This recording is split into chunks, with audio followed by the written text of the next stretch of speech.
ଏହି ଅଭ୍ୟାସ ଗୁଡ଼ିକ ଜୀବନକୁ ବର୍ବାଦ କରିଦେଇଥାଏ।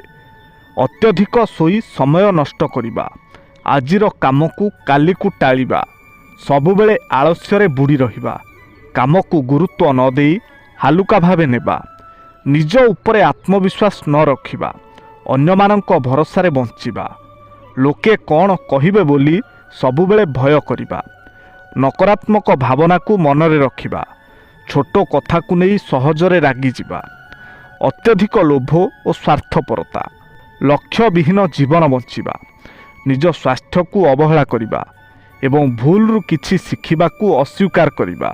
ତେଣୁ ସାଙ୍ଗମାନେ, ଗୋଟିଏ କଥା ମନେ ରଖନ୍ତୁ, ଅଭ୍ୟାସ ବଦଳିଲେ ଭବିଷ୍ୟତ ନିଶ୍ଚିତ ଭାବେ ବଦଳିବ। କ'ଣ ଠିକ୍ ତ? କମେଣ୍ଟରେ ଆପଣଙ୍କର ଉତ୍ତର ଲେଖିବା ପାଇଁ ଅନୁରୋଧ। ଆଉ ଯଦି ଭିଡ଼ିଓଟି ଆପଣଙ୍କୁ ଭଲ ଲାଗିଥାଏ ତାହେଲେ ନିଶ୍ଚୟ ଗୋଟିଏ ସେୟାର କରିବେ। ଏହିଭଳି ବ୍ୟକ୍ତିଙ୍କୁ କେବେ ବି ହାଲୁକାରେ ନିଅନ୍ତୁ ନାହିଁ। ଯିଏ ଶାନ୍ତ ରହେ, ତାଙ୍କର ମସ୍ତିଷ୍କ ସବୁଠାରୁ ଅଧିକ ତୀବ୍ର ଗତିରେ ଚାଲେ।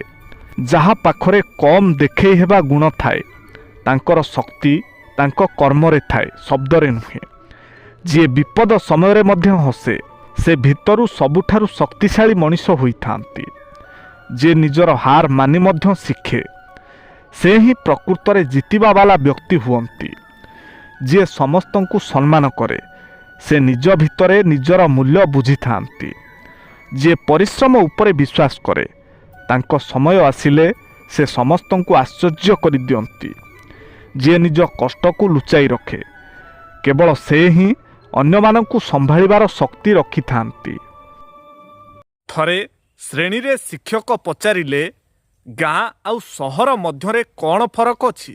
ଗୋଟିଏ ବାଳକଟିଏ ଅତି ସୁନ୍ଦର ଆଉ ଚମତ୍କାର ଉତ୍ତର ଦେଲା। ଗାଁରେ କୁକୁର ରାସ୍ତାରେ ବୁଲନ୍ତି ଆଉ ଗୋମାତାଙ୍କୁ ଘରେ ପାଳନ୍ତି, ହେଲେ ସହରରେ କୁକୁରକୁ ଘରେ ପାଳନ୍ତି, ହେଲେ ଗୋମାତା ରାସ୍ତାରେ ବୁଲୁଥାନ୍ତି।